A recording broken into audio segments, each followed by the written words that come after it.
to the studio now, and Turkey analyst Yusuf Erim joins us now live.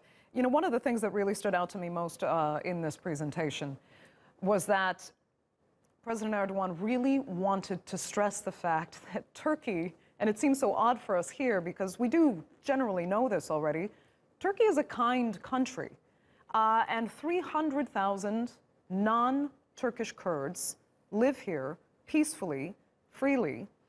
For him to have to say, listen, United States, we are not to be feared. We love our brothers, and we love anyone created, basically. He really had to keep repeating that line. Why do you think that is? Unfortunately, the YPG-PKK have very strong propaganda. They have many groups that are sympathetic to them. There's also a strong anti-Turkey stance right now in much of the Western world. They see President Erdogan in Turkey as an up and rising Muslim country and a Muslim leader, not only the leader of Turkey, the leader of maybe even the Muslim world. And that scares a lot of people. That scares a lot of people in Europe. That scares a lot of people in the US to see someone being able to unite large masses. And they're trying to hit Turkey wherever they can. They're trying to put negative comments towards Turkey whenever they can. And President Erdogan has facts to disprove this. This is misinformation. You look at Turkey. Turkey's been the kindest country regarding refugees. The UN has praised Turkey time and time again regarding this. As a country, Turkey is a melting pot for the region. You have people from all types of ethnicities living here. So these are actually ridiculous claims. And for the president to have to continue stating this over and over is just absolutely ridiculous. But I mean, still, the narrative between the United States and Turkey has been this absolute roller coaster ride. Now, as Salim was saying, and Andrew was saying, the tone this time seemed a bit more optimistic following the phone conversation between President Trump and President Erdogan last night. Do you share that optimism? Do you think it's somewhat settled now that the U.S. and Turkey are getting closer to being on the same page? Or do you fear that, as we said with Salim, who knows who could come out within the administration and say something that is contrary to the positive direction things seem to be going in right now?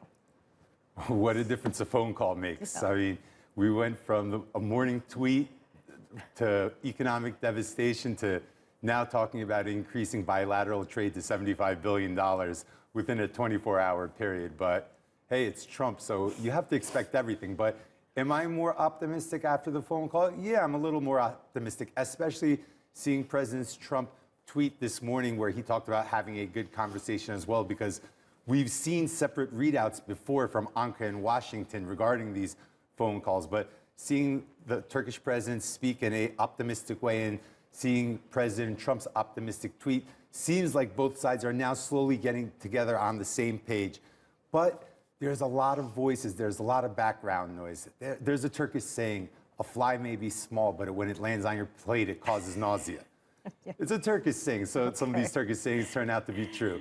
But what I'm trying to say is there's a lot of little voices buzzing around both of these world leaders' heads, mixing up their minds, playing with their thoughts. What they need to do is sit down and talk leader to leader.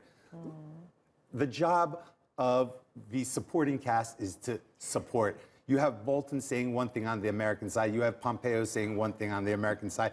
Their job is to carry out their commander-in-chief's directives. When the commander-in-chief problem is, though, the commander-in-chief in the United States, too many of his own, what should be his own supporters, don't feel he genuinely understands the dynamics of this conflict. That's why there's so much, you know, opposition to what he does. Go ahead. These opposing voices should speak before a decision made, but once the decision is made, they should hold their peace and carry out the directives of their commander-in-chief. And anything otherwise is a complete disregard for the chain of command in the United States government. Okay. Well, talk to us now about the actual strategy going forward, because while we're feeling optimistic, or at least for right now, that the United States and Turkey are at least closer to being on the same page, we did hear President Erdogan say, we will bury these terror organizations in their caves.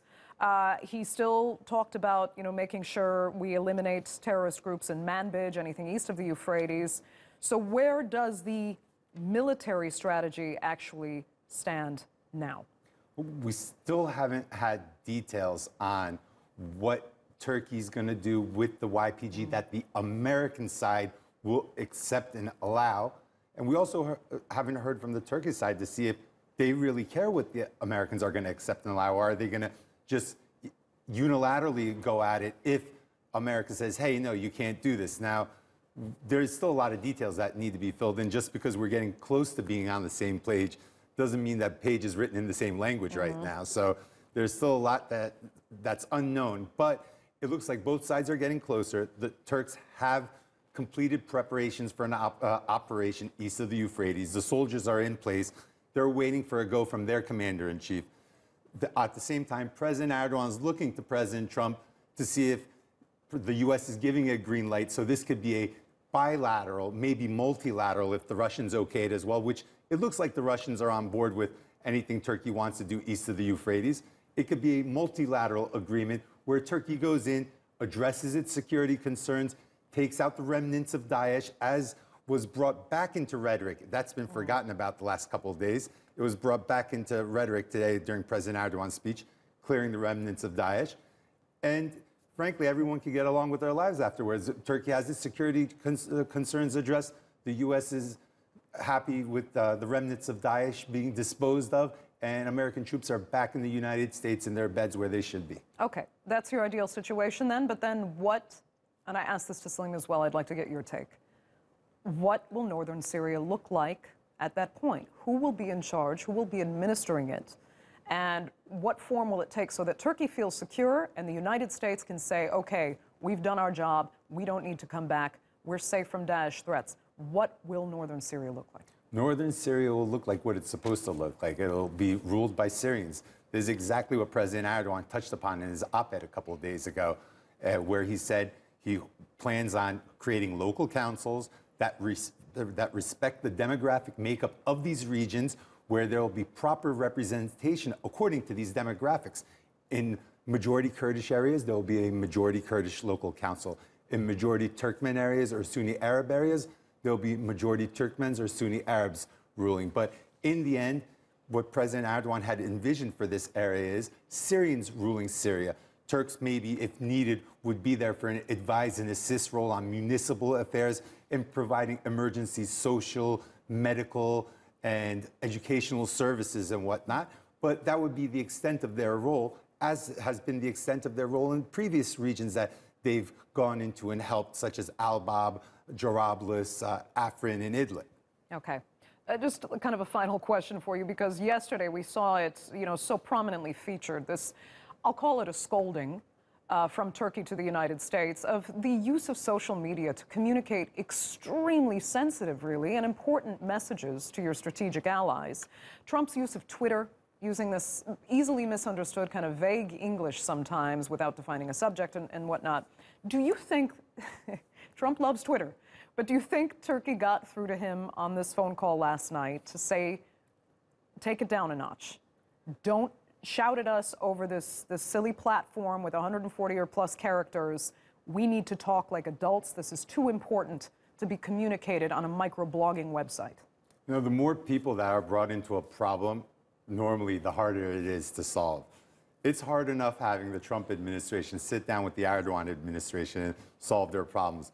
When you invite 7, 8 billion more people into that conversation, it just becomes harder to solve.